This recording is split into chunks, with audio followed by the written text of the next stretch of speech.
ভাই আর একটা ভোট হচ্ছে, আর একটা ব্যালট থাকবে একটু গোলাপি কালারের, ওটাতে দুইটা অপশন থাকবে, একটা হ্যাঁ আর একটা হচ্ছে না। এইবার গণঅভ্যুত্থানের পরে যে সরকার আসছে ডক্টর মোহাম্মদ ইউনূসের, এই সরকার হচ্ছে সব রাজনৈতিক দলগুলো নিয়ে বসে, টিভিতে দেখছেন না, সবাই নিয়ে বসে হচ্ছে কিছু বিষয়ে সবাই একমত হয়েছে। একটা জিনিস হচ্ছে কেউ বাংলাদেশে দুইবারের বেশি প্রধানমন্ত্রী হবে না।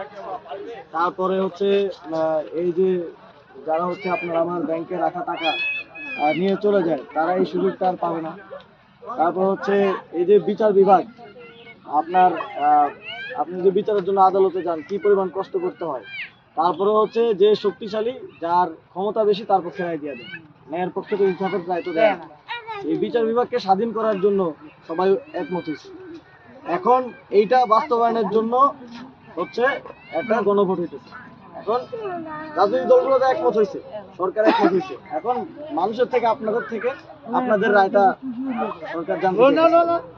এটাতে হ্যাঁ জয়যুক্ত হইলে এই যে কথাগুলো বললাম এই সবগুলো বাস্তবায়ন হবে। এই যে এটা এখানে আরো লেখা আছে, হ্যাঁ, রাষ্ট্রপতি আর প্রধানমন্ত্রীর ক্ষমতার ভারসাম্য, সব ক্ষমতা একজনের কাছে থাকবে না, তাতে করে হাসিনার মতো আর কেউ না হতে পারে।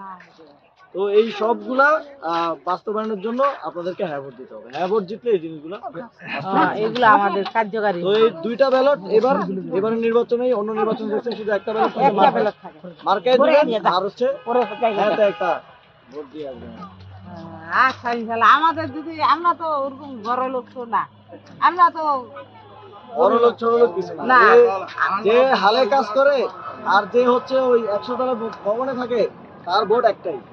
না, ভোট তো একই। সব জনগণ সবাই সমান সমান। সমান। নির্বাচনের সময় আসলে সব প্রার্থীরা আপনাদের কাছে আসে, বাকি সময় আসে না। আসে না। আর কিন্তু এই হ্যাঁ ভোটের মাধ্যমে যে সংস্কার হবে, তারপরে তত্ত্বাবধায়ক সরকারের মাধ্যমে নির্বাচন হবে, তখন প্রার্থীদের সারা বছর আপনার কাছে আসতে হবে। কারণ যখন সে দেখবে যে প্রতিযোগিতা ছাড়া উপায় নাই, ভোট চুরি করে নাই, আপনার ভোট লাগবে, তখন তো সে আপনার কাছে আসতে বাধ্য। এই জন্য গণভোটে হ্যাঁ ভোট দিতে হবে। ঠিক আছে, সবাইকে আমরা তো জানি না, আপনারা তো এখন আসছেন, আরো আগে আসার দরকার ছিল।